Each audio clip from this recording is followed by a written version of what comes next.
राधे। आप लोगों के द्वारा पूछा गया प्रश्न, क्या जन्माष्टमी पर 56 भोग लगाना जरूरी है? कोई जरूरी नहीं है। आपकी श्रद्धा और आपकी कैपेसिटी के ऊपर निर्भर करता है। अगर आप 56 लगा सकते हो तो वेल एंड गुड है, बहुत अच्छी बात है। लेकिन आप इतने कैपेबल नहीं हो या फिर इतने सक्षम नहीं हो तो कोई जरूरी नहीं है। 5 ऐसे भोग हैं जो आपको जरूर और जरूर लगाना है। और वैसे भी भगवान भाव के भूखे होते हैं, तो आप भाव से जो भी भोग लगा देंगे वो अवश्य धारण कर लेंगे। राधे राधे, हरे कृष्ण। जन्माष्टमी से पहले 5 ऐसी चीजें जिनको घर पे लाना है, बहुत जरूरी।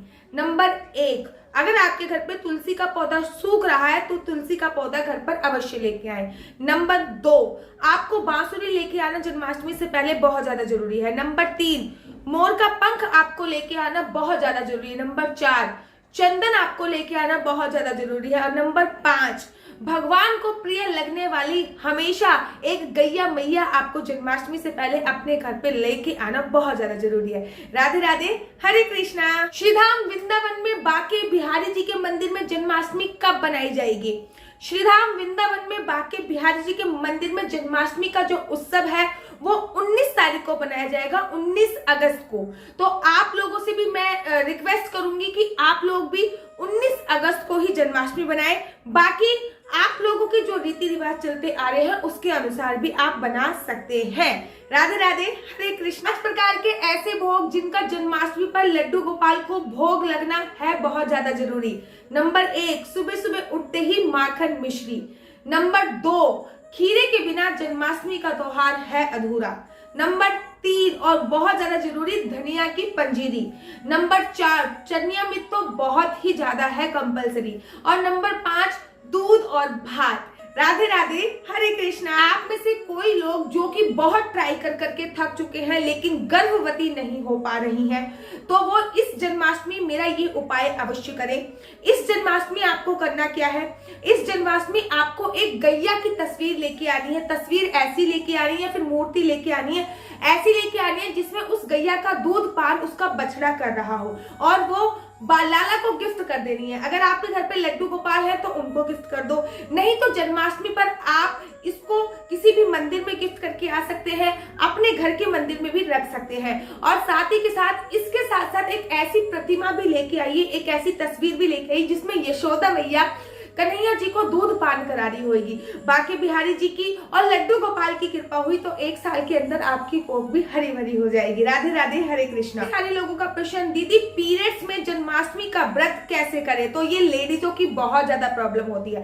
तो पीरियड्स में ऐसा नहीं है कि आपको व्रत छोड़ देना है। अगर आपके पीरियड्स आ रहे हैं तो आपको केवल पूजा नहीं करनी, शारीरिक रूप से व्रत रखना है और मानसिक रूप से पूजा करनी है। हाँ, आपके हिस्से की पूजा अर्चना वंदना कोई और कर सकता है तो वेल एंड गुड बात है। लेकिन अगर आपके घर पे कोई भी नहीं है तो आप पूरे दिन महा मंत्र का जाप हरे कृष्णा कृष्ण कृष्ण हरे हरे, हरे रामा रामा रामा हरे हरे का जाप कीजिए और साथ ही के साथ शारीरिक व्रत अवश्य रखिए। राधे राधे, हरे कृष्णा। गर्भवती महिलाएं कैसे रखें जन्माष्टमी का व्रत? देखिए शास्त्र क्या कहते हैं। शास्त्र कहते हैं कि आप 5 महीने तक कोई भी व्रत रख सकते हैं। जब तक आपके 5 महीने कंप्लीट नहीं हो रहे तब तक आप कोई भी व्रत रख सकते हैं। लेकिन 5वें महीने के बाद आपके गर्भ में जो संतान पल रही है, सबसे बड़ा व्रत आपका वही होता है। लेकिन आपका मन, जैसे कि मैं हूं, मेरा मन नहीं मानेगा और मैं जन्माष्टमी का व्रत अवश्य रखूंगी। तो जन्माष्टमी का व्रत रखने के लिए हम लोगों को करना क्या होता है? हम लोगों को निर्जला व्रत कभी भी नहीं रखना चाहिए। मेक श्योर चाहे वो करवा चौथ का ही क्यों ना हो, लेकिन गर्भवती महिला को 6ठे महीने के बाद निर्जला व्रत एडवाइस नहीं दिया जाता है। नंबर 2 और बहुत ज्यादा जरूरी बात, आप लोगों को फलाहार खाते रहना है और व्रत में खाने वाला सामान खाते रहना है। बिल्कुल भी निराहार नहीं रहना है। समय समय पर थोड़ा थोड़ा कुछ खाना है लेकिन अन्य नहीं खाना। जन्माष्टमी पर लड्डू गोपाल को कौन से वस्त्र पहनाएं? मेक श्योर कि जन्माष्टमी पर आप भी पीले रंग के कपड़े धारण करें और लड्डू गोपाल को भी पीले रंग के कपड़े पहनाएं। सबसे पहले तो यही होता है। लेकिन अगर पीले रंग के आपके पास भी नहीं है और लड्डू गोपाल के पास नहीं है, फिर क्या ऑप्शन है? फिर जिसे कहते हैं ऑरेंज कलर, भगवा रंग के कपड़े आप लड्डू गोपाल को पहना सकते हैं और खुद भी धारण कर सकते हैं। और नंबर 3 मोस्ट इंपोर्टेंट, कि अगर आपके पास भगवा भी नहीं है तो लाल रंग के वस्त्र आप खुद भी धारण कर सकते हैं और लड्डू गोपाल को भी पहना सकते हैं। राधे राधे, हरे कृष्णा। जन्माष्टमी पे 56 प्रकार का भोग लड्डू गोपाल को किस समय लगाएं? रात्रि की पूजा के बाद या दिन में पूजा के बाद? तो शास्त्र क्या कहते हैं या फिर वृंदावन के संत क्या कहते हैं उसके बारे में जान लेते हैं। वृंदावन के संत कहते हैं कि जब भी रात्रि को आपने बाल गोपाल लड्डू गोपाल का पंचामृत से स्नान कराया है, उसके बाद उनको झूले पे बैठाइए और अपनी तैयारियां शुरू कर दीजिए 56 भोग लगाने की। जैसे ही आपके 56 भोग लग जाएं, झूले से लड्डू गोपाल को उतारिए और एक सिंहासन पे विराजमान कराइए और बोलिए कि लाला आज आपके लिए हमने 56 प्रकार के भोग बनाए हैं, कृपया इनका पान कीजिए, इनको भोग लगाइए। तो आपको भोग कब लगाना है? रात्रि को पंचामृत से स्नान के बाद, जब लाला का जन्म हो जाए उसके बाद पंचामृत से स्नान करना है, थोड़ी देर के लिए झूले पे बैठाना है और झूले पे बैठाने के बाद उतार के फिर 56 प्रकार का भोग लगाना है। राधे राधे, हरे कृष्णा। जन्माष्टमी पर हम पंचामृत से सुबह स्नान कराएं या शाम को स्नान कराएं, ऐसे अनेकों प्रश्न होते हैं।